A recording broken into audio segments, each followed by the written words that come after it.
Antes de mais, dou graças a Deus por estar aqui no meio de vós. Sou portador das saudações da Igreja que se reúne nas Fontainhas e fico muito contente por estar convosco. Portanto, para mim é uma grande alegria. E esta manhã vamos ler a segunda epístola do apóstolo Paulo a Timóteo. Segunda epístola do apóstolo Paulo a Timóteo.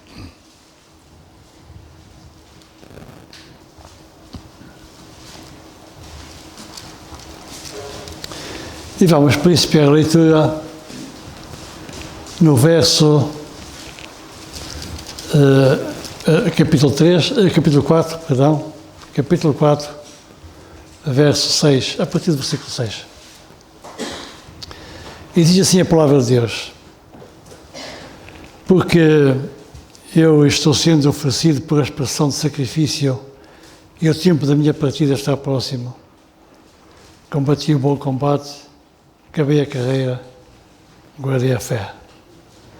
Desde agora a coroa da justiça me está guardada, a qual o Senhor justo juiz me dará naquele dia, e não somente a mim, mas também a todos os que amarem a sua vinda. Procura vir ter comigo depressa, porque Demas me desamparou amando o presente século, e fui para Tessalónica, Crescente para a Galácia, Tito para a Dalmácia. Só Lucas está comigo. Toma Marcos e traze-o contigo, porque me é muito útil para o ministério. Também enviei Tíquico a Éfeso. Quando vieres, traz a capa que deixei em Troade, em casa de Carpo, e os livros, principalmente os pergaminhos. Alexandre o latoeiro causou-me muitos males. O Senhor lhe pague segundo as suas obras. E tu guarda também dele, porque resistia muito às nossas palavras.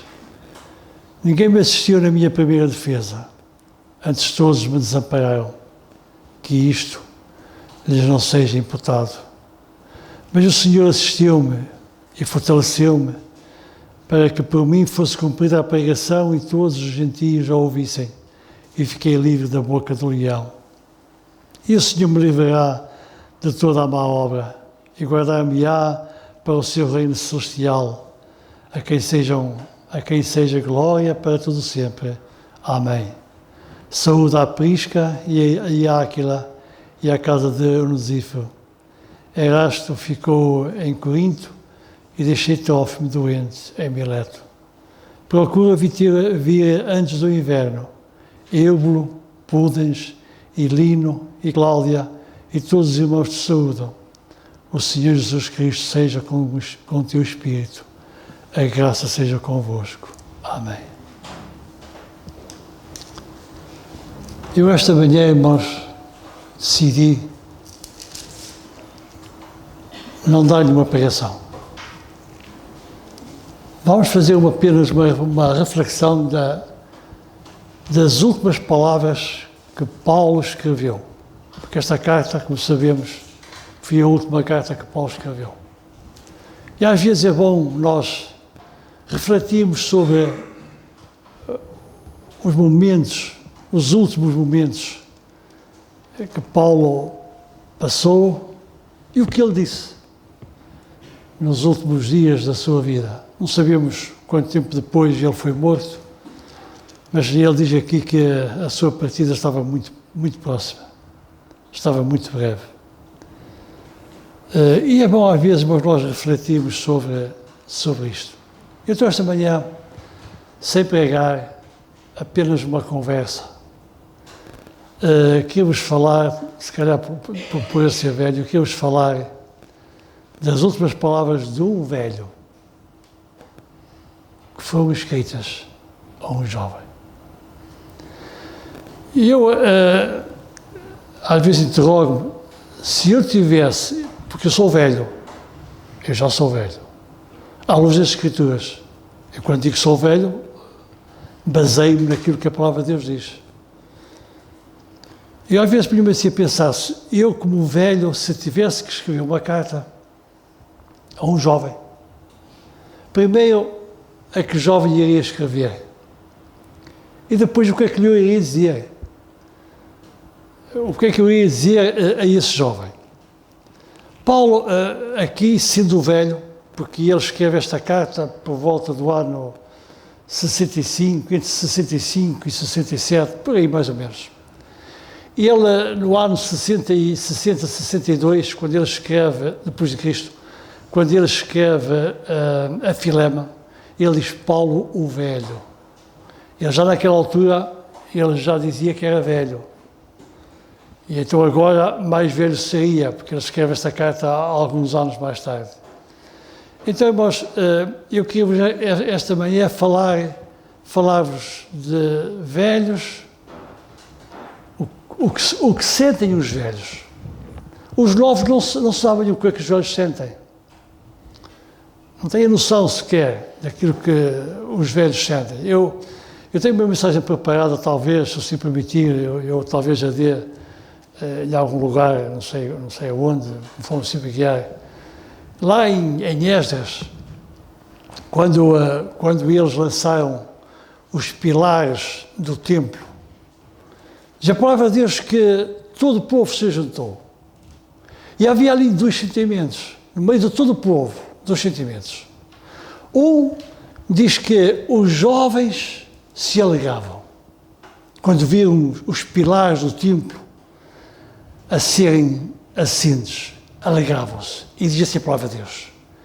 E os sacerdotes, os levitas e o povo, sendo velhos, choravam. Os jovens eram uma alegria. O templo está a ser construído. Cantavam, dizia a palavra de Deus.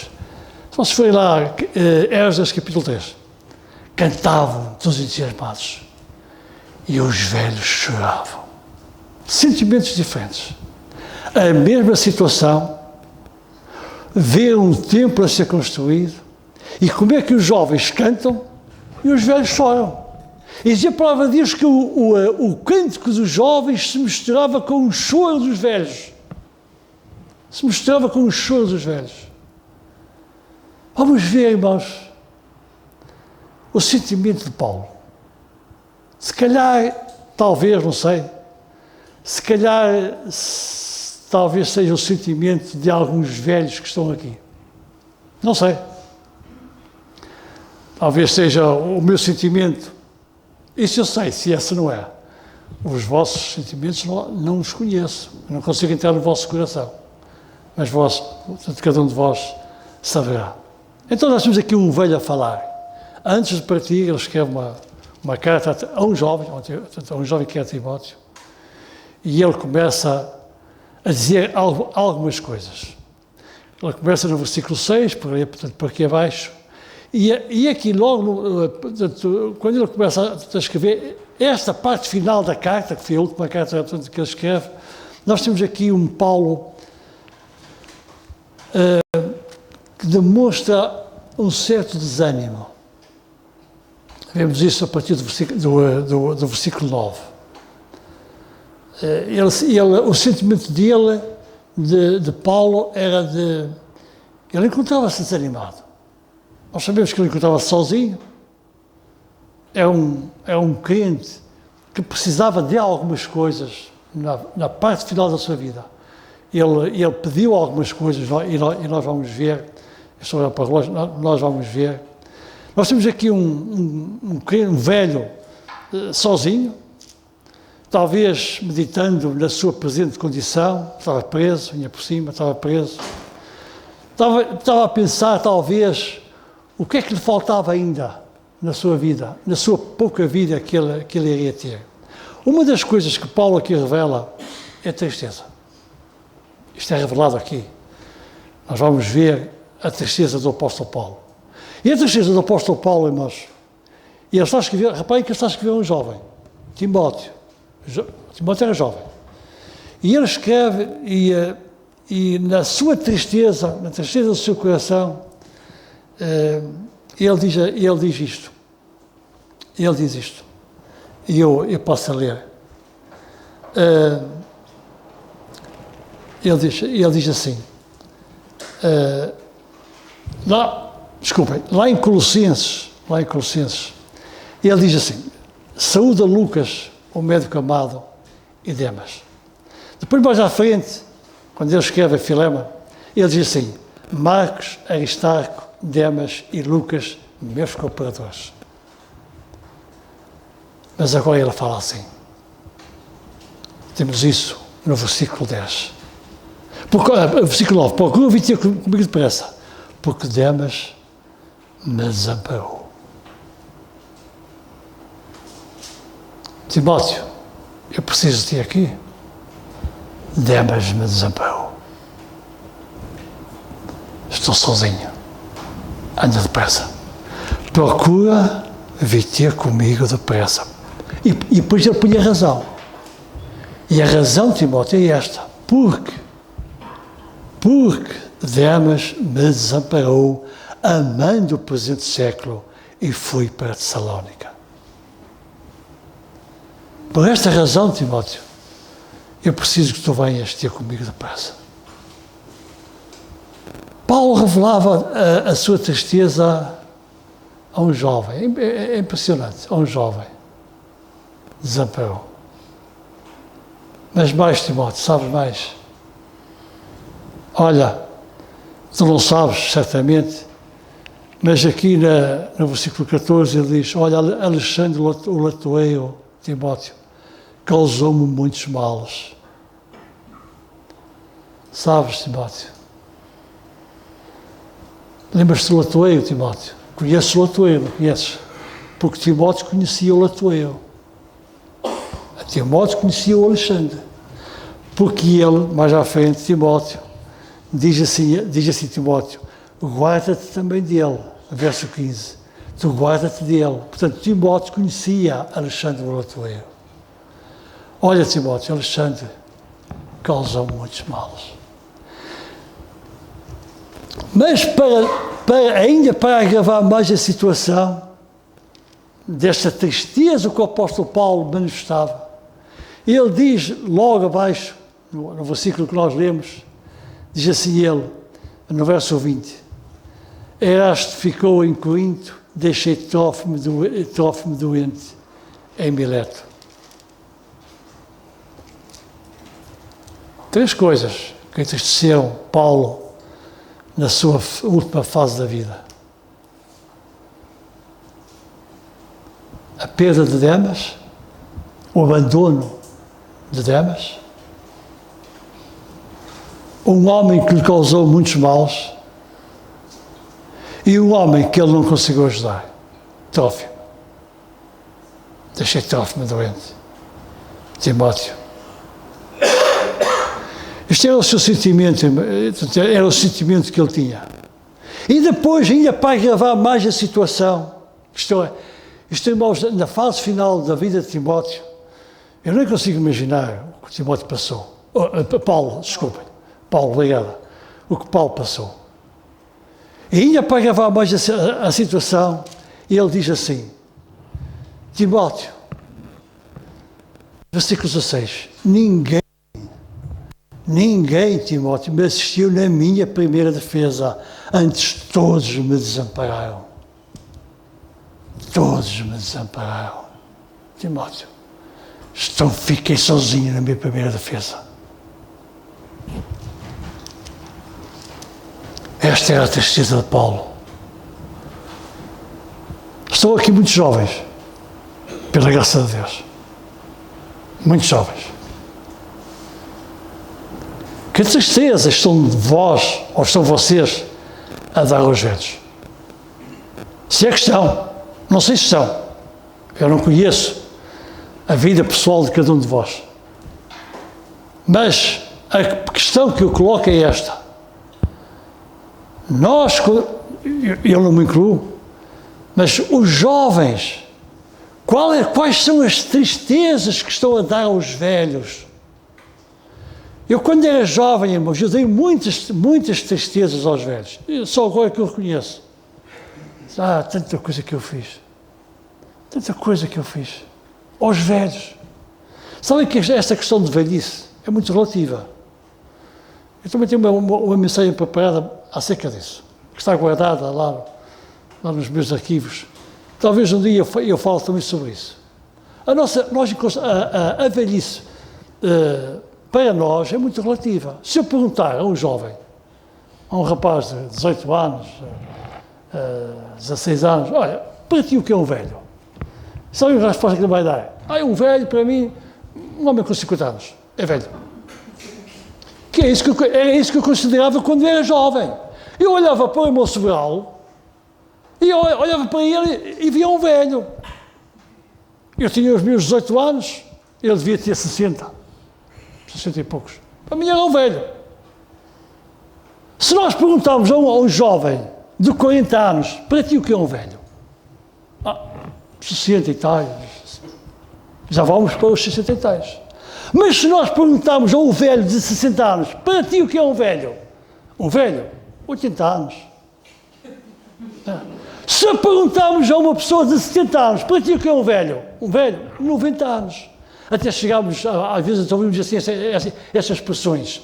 Eu, que tenho 67 anos, quando o Senhor chama alguém para a glória, ou quando morre alguém perdido, colega, morreu com 78 anos, ainda era um jovem, ainda era novo, não era nada novo, já era velho, mas para mim, quem tiver 78 anos, ou 79 ou 80, para mim agora é novo. Mas para vós, jovens, uma pessoa com 50 anos já é velho. Quais são as tristezas que vocês estão a dar aos velhos? Eu dei muitas tristezas aos velhos, e hoje reconheço. E eu fazia coisas, mas que nem... Olha... Enfim. Eu ontem, falando com o Carlos, nas nossas conversas, falávamos na nossa juventude, eu tinha 18 anos, e ele, 18 anos andávamos os dois a estudar no Porto, em escolas do Porto, em escolas separadas, e falávamos acerca disso. Havia lá um jovem crente que nós conhecíamos muito bem, que não vou aqui dizer o nome, e depois nós íamos para a escola e nós faltávamos às aulas, nós queríamos lá sair das aulas para alguma coisa, faltávamos às aulas, íamos evangelizar, íamos para as escolas, e depois entrávamos pelas casas dos crentes como se aquilo fosse tudo nosso. A casa de crente é nossa. E nós nem tínhamos a noção daquilo que fazíamos, mas é impressionante. Estamos nós, jovens, eu não, vós jovens, estão vocês a darem tristezas aos mais velhos.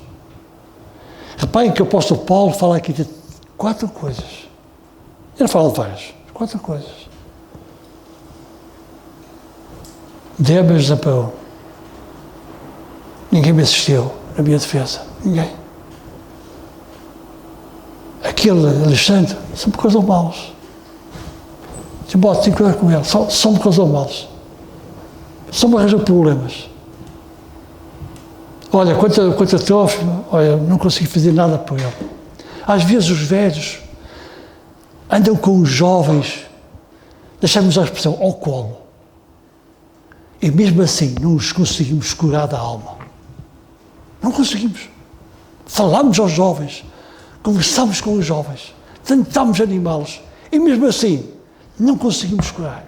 Não conseguimos. O que é que os jovens querem mais? O que é que vocês querem mais? Digam. O que é que querem mais? Timóteo fez tudo. Timóteo viveu para o Senhor. Timóteo, ele diz, acabei a carreira. Combati um bom combate. Acabei a carreira, fiz tudo. E mesmo assim, fazendo tudo, havia jovens, havia pessoas que não estavam contentes, não estavam bem. Pessoas próximas dele, notem, pessoas próximas dele. Demas foi um cooperador de Paulo, que acompanhou Paulo, que lutou com Paulo. E mesmo assim, não foi suficiente.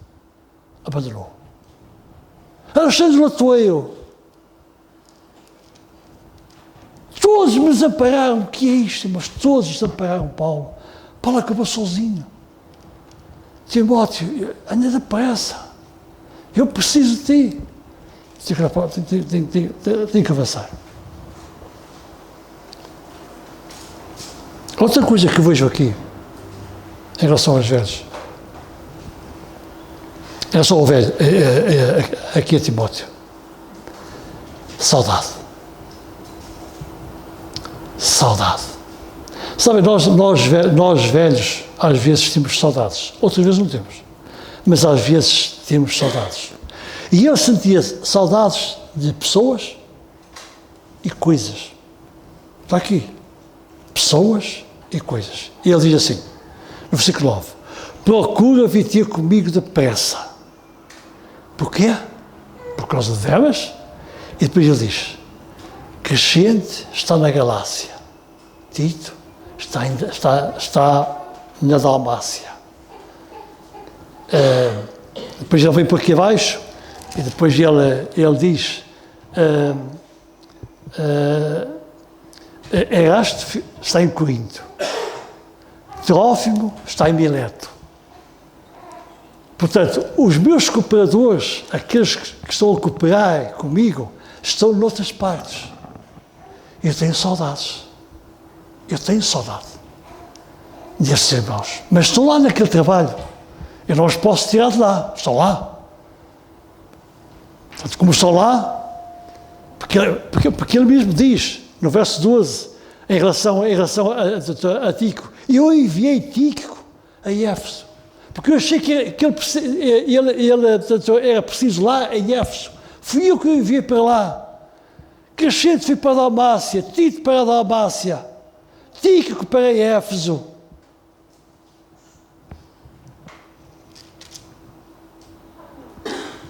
Erasto foi para Corinto. Trófimo está em Mileto. Ele sentia saudades. Timóteo, na fase final da sua vida, aliás, não foi só na fase final da sua vida, Timóteo era daqueles homens que ele tinha saudades. É um homem saudoso, ele manifestou isso, aliás, e ele escreve várias cartas, e ele, por exemplo, quando ele escreve a carta aos Filipenses, ele diz assim, porque Deus me é testemunha das saudades que tenho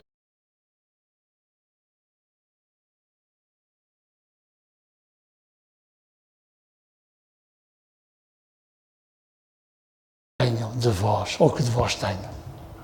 Eu tenho saudades de vós, Filipenses. Quando ele escreve aos Coríntios, ele diz assim, e não somente com a sua vinda, mas também pela consolação que fui consolado de vós, contando-me, neste caso é a igreja de Corinto, contando-me as vossas saudades, o vosso choro, o vosso zelo por mim, as saudades. Pois ele escreve novamente e diz, ele continua a carta e diz, porque quando cuido, não pus eu isto mesmo em vós, que segundo Deus fostes conquistados, que apologia, que indignação, que temor, que saudades, que saudades. Depois ele, quase a terminar a carta, ele diz, e pela sua oração e por vós, tenho de vós saudades, por causa da excelente graça de Deus, que em vós há. Tenho saudades.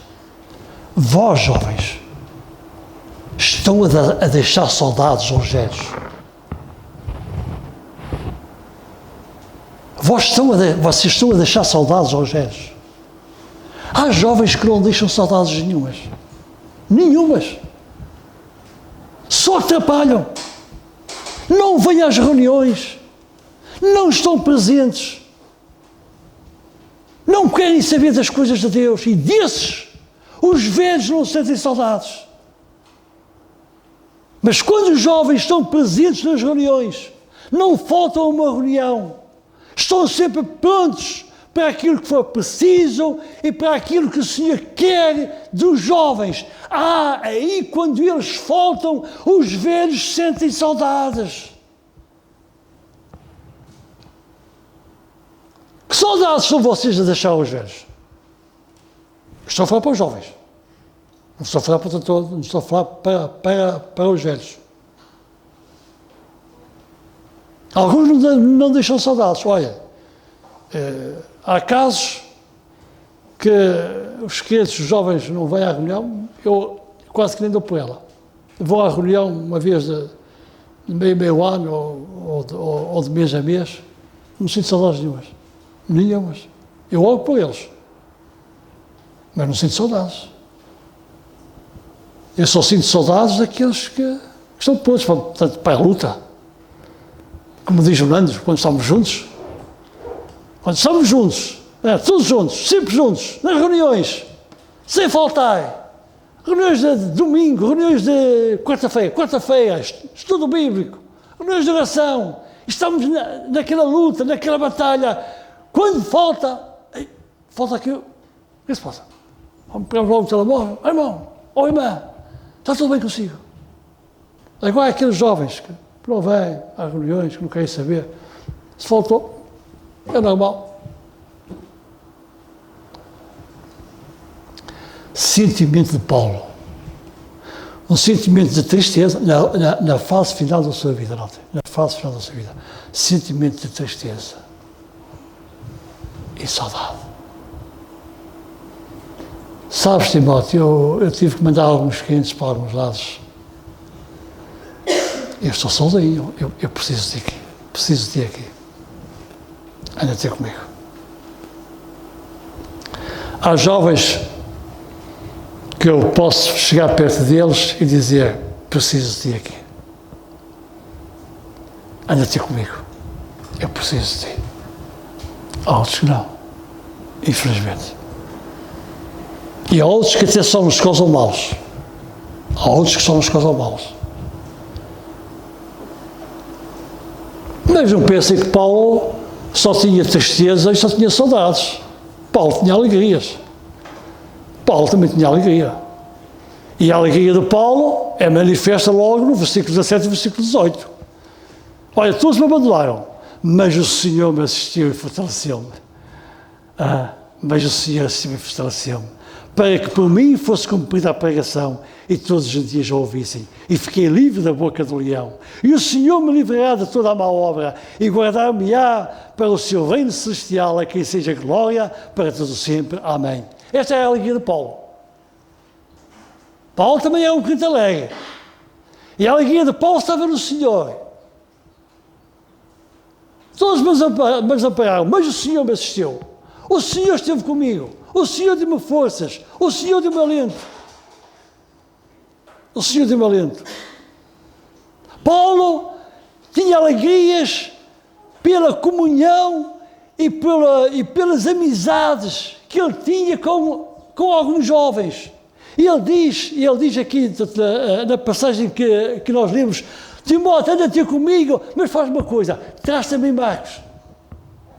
Traz Marcos. Diz aqui no versículo 11, São Lucas está comigo, toma Marcos, traz-o contigo, porque me é muito útil para o ministério. Paulo também tinha alegrias. Alegria no Senhor, alegria nos crentes, não em todos, mas neste caso, nos crentes. Este Marcos, que tempos atrás deu problemas a Timóteo, deu tristezas a Timóteo, que nós sabemos, não vamos ler por falta de tempo, está lá em Atos, capítulo 15, para quem quiser ir ver, que deu alguns contratempos a Timóteo, a Paulo. Hoje ele diz, Timóteo, traz Marcos, eu preciso dele.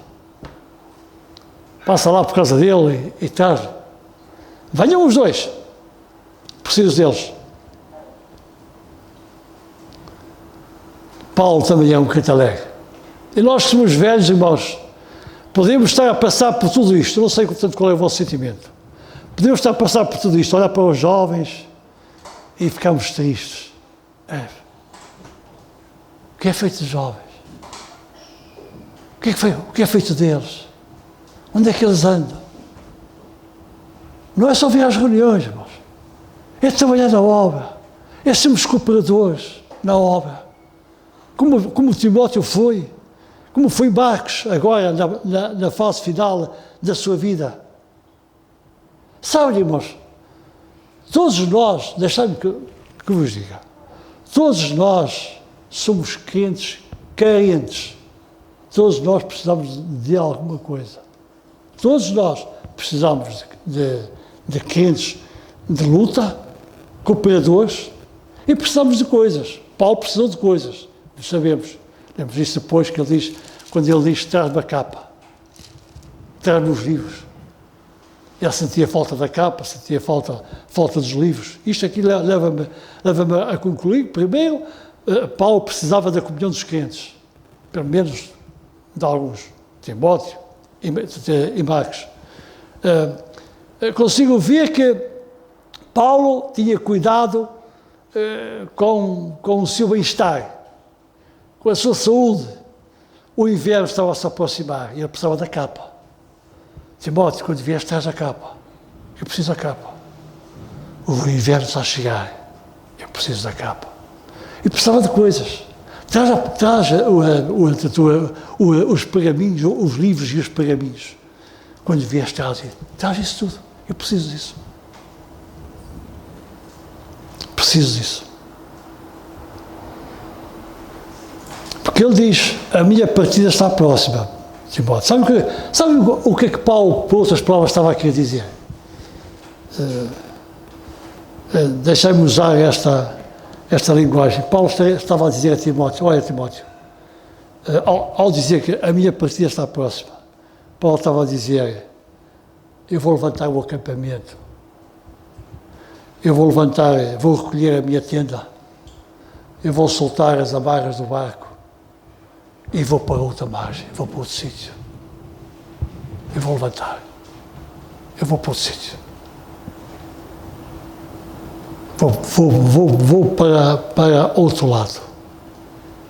Como nós sabemos, irmãos, o fim desta vida é o princípio de outra. É o princípio de uma outra vida, muito superior, tanto como nós sabemos. E Paulo aqui, e já passou a hora, Paulo aqui diz, combati o bom combate, não vou falar isso, acabei a carreira, guardei a fé. Guardei a fé. E para terminar, porque agora acabou. Eu quero dizer uma coisa apenas aos jovens. Jovens, olhem para os velhos. Olhem para os velhos. Tenham cuidado e devem olhar para eles como uma referência. E vocês já estão a pensar, mas ele é velho, mas ele fez isto, mas ele fez aquilo, mas não sei o quê. Não interessa. Sabe uma coisa? Eu quando vejo um velho, nós lá na igreja, lá nas Fontainhas, temos alguns velhos. E eles têm as suas falhas, como eu tenho, os seus pecados, como eu também tenho. Mas eu já disse isto lá em cima, lá nas Fontainhas. Eles são velhos com as suas falhas, mas sabem, para eu entrar naquele templo, ou naquela casa, quando me converti, porque vós, jovens, porque vocês estão aqui hoje, vocês chegaram aqui, ouviram a palavra de Deus, descansados, converteram-se, e estão aqui descansados, mas os velhos não foi assim. Os velhos abriram um trabalho, foram perseguidos. Nós lá no norte temos velhos que foram perseguidos quando abriram o trabalho. Porque naquela altura havia perseguição. Os crentes eram apedrejados. Os crentes estavam numa reunião lá em São João da Madeira e estava os vizinhos de cima a fazer barulho, a bater os pés em cima de chapas para que a palavra de Deus não se conseguisse ser ouvida. Às vezes tinha que se chamar a polícia, tinha que se chamar a GNR. E esses agora são velhos. Têm os seus feitos? Têm os seus pecados? Têm. Mas combateram um bom combate. Chegaram ao fim. Estão no final da sua vida. mas não arredaram o pé. Não arredaram o pé para que eu e tu entrássemos num sítio onde pudéssemos sentar, ouvir a palavra de Deus e nos converter. Sabem, irmãos, nós damos muito trabalho aos jovens, aos velhos. Eu poderia... tenho mais um minuto. Eu só vou dar o exemplo da minha... Portanto, estou a olhar para hoje, já passou a hora. Eu só vou terminar com o exemplo da minha conversão. Sabem que eu dei muito trabalho, primeiro dei muito trabalho ao Senhor, e depois dei muito trabalho às pessoas que me evangelizaram. Eu vou só dar um exemplo. Primeiro, Deus enviou alguém para falar de Cristo a um colega meu. Nem foi para falar de Cristo a mim, foi para falar a um colega meu que estava lá, estávamos sentados naquela altura, foi nos anos 70, foi em 1976, já estava tudo em polvorosa por causa da Revolução que tinha existido antes, e estava tudo em polvorosa, e alguém, um grupo de jovens, foram lá evangelizar uma pessoa, um colega meu, que estava ali ao lado, e eu estava ali, estava assim mais ao recanto, e estava a ouvir o que esse crente estava a falar. Ele falava acerca de Jesus Cristo, e eu não, na altura não me disse nada, mas sabe uma coisa, eu creio plenamente, porque é isto que nós fazíamos quando eu me converti, quando eu era mais novo. Quando nós íamos, porque depois quando me converti, depois eu fazia isto justamente com os outros. Nós íamos para as ruas, íamos para as praças, íamos evangelizar. E depois de evangelizar, nós recolhíamos à igreja, ao sítio, ao local, e íamos orar, e orávamos. E sabem como é que nós orávamos? Nós orávamos de joelhos. E eu creio plenamente que aquele grupo de jovens, ou aquele crente que evangelizou o meu colega, que depois se ajoelhou para que nós nos convertêssemos. Mas eu não me converti. O Senhor, olhando para mim e sendo tão misericordioso, o Senhor envia um outro jovem. Porque o primeiro, eu com o primeiro não tinha compreendido nada. E o Senhor manda-me um outro jovem. Este jovem, ele era meu aluno, eu dava aulas de música naquele tempo, agora já não dou, naquele tempo eu dava aulas de música e eu tinha um aluno que ele ia lá aos sábados de manhã, e este rapaz, este jovem, quando ia lá para ele dar aula, ele começava a convidar para ir a uma reunião. Podias vir a uma reunião em casa de Dom Simão Sobral, e eu, não, esquece, não, uma vez, não duas, não três, não quatro, e andei meses, e o jovem, aquele jovem é insistente, podias ir, não vou. Vejam o trabalho que eu dei ao Senhor e às pessoas. E eu até acredito que este jovem também orasse por mim. Também de joelhos ele orasse por mim. Não sei, mas eu acredito. E eu resisto. Ao fim de tantos meses de me chatear a cabeça, eu para não ouvir mais, pronto, eu vou à reunião. Ouvir a palavra de Deus. Fui à reunião. À casa do nosso irmão Sobral. Lá, mais uma vez, ouço a palavra de Deus. Não fez nada. Depois há um jovem que diz isto. E posso dizer quem foi. Carlos Oliveira. Virou-se para mim e disse: José António, depois já começamos a ter assim alguma coisa. Prova o Senhor e vê que Ele é bom. Usando aquele salmo que nós conhecemos. Prova o Senhor e tu vais ver que Ele é bom. E eu, na minha prepotência, eu digo-vos uma coisa, eu quando olho para a minha conversão, eu digo: Senhor, tu foste tão misericordioso comigo, mas quem era eu para pôr o Senhor à prova? E um dia eu tinha ido para as aulas para o Porto, e eu vinha sempre de autocarro. Sempre de autocarro. E numa dessas viagens, eu saía da escola, apanhava lá o autocarro, mas havia alturas que eu não conseguia chegar ao ponto de partida do autocarro, porque às vezes eu ia a correr, aquele dia ficava um bocado longe, naquela altura andávamos a pé, não andávamos de autocarro nem nada, fazíamos tudo a pé, e então eu, às vezes, como não conseguia apanhar o autocarro no ponto de partida, eu ia apanhar na primeira paragem, portanto, que ficava mais perto. Eu corria para lá, quando olhava para o relógio, já não consigo chegar ao ponto de partida, vou para a primeira paragem. E eu vou para a primeira paragem, e o autocarro estava quase lotado, o revisor já me conhecia, e entra, tinha lugar. E eu entrei, sentei-me, estava todo o autocarro todo cheio. O único lugar que estava vazio era o que estava ao meu lado, porque havia lá 2 lugares vazios, o resto estava tudo cheio. Naquela altura, as pessoas até iam nos autocarros em pé. Hoje acho que é proibido, mas naquela altura podia-se andar em pé. E eu sentei-me e eu punho o senhor à prova. Senhor, Deus, se tu existes, vejam a minha prepotência, irmãos, vejam a minha prepotência. Se tu existes, faz com que ninguém se sinta aqui ao meu lado. E eu quero ver se tu existes ou não.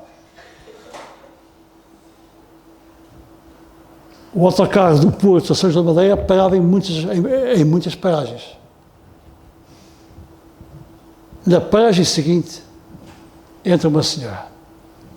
Eu disse, agora senhor que vou ver se tu existes ou não. E a senhora começou a caminhar. A senhora, ela é uma pessoa nova na altura. Começa a caminhar e sabe uma coisa, irmãos? Ela chega-se ao sítio onde estava sentado, e ela olhou para mim e ficou em pé. E eu olhava para ela, olhava para o assento.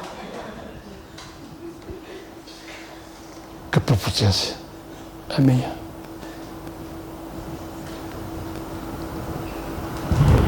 E ela veio sempre em pé, não se sentou.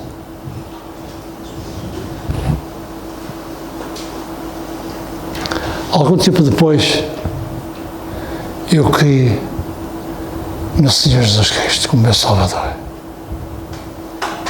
E a partir daí comecei a dar trabalho aos mais velhos. Porque depois os mais velhos começaram a andar à minha volta, a preocuparem-se comigo, com o meu crescimento espiritual. Muito trabalho, irmãos, muito trabalho. Velhos, os mais velhos a passarem por minha casa para me darem boleia. Às vezes ia de boleia, mas para cá, às vezes vinha de boleia, com crianças, muito trabalho. Irmãos, jovens, nós, quando somos jovens, damos muito trabalho aos mais velhos. Vós jovens, vocês têm que começar a dar valor aos mais velhos. Sabe porquê? Porque senão eles vão ficar tristes. Eles vão ficar tristes. E quantas vezes, irmãos, os velhos não chegam a casa e não choram? Quantas vezes? Quantas lágrimas os velhos não derramam?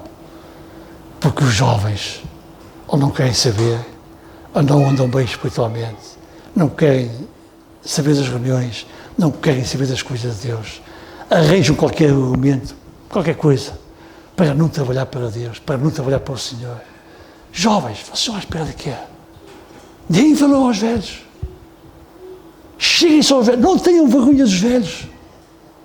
Eles têm muita sabedoria para vos ensinar, muita sabedoria para vos ensinar. Se bem que os jovens, eu costumo dizer que eu, como velho, já tenho muita sabedoria. O meu problema é que já começo a esquecer a sabedoria que tenho. Já começo a ficar assim, já me esqueço. Mas cheguem-se aos velhos, agarrem-se aos velhos. Paulo, Timóteo, anda ter comigo. Preciso de ti. Os velhos, irmãos, nós que somos velhos, agora falo para nós que somos velhos, Nós devemos ser um exemplo para os mais novos, não somente pela idade, mas até pelo testemunho que nós damos, que nós devemos dar. Sabem, os novos precisam de algo a ser imitado. Eu vou ler apenas uma passagem e vou terminar, e desculpem que já passei da hora há muito tempo. Lembrai-vos dos vossos pastores, que vos falaram a palavra de Deus, a fé dos quais imitai, atentando para a sua maneira de viver. Jovens, estão vocês a imitar a fé dos velhos? Estão vocês a atentar para a maneira de viver dos velhos? O que é que nós estamos a fazer? Que o Senhor nos ajude. Desculpem. Não, desculpa.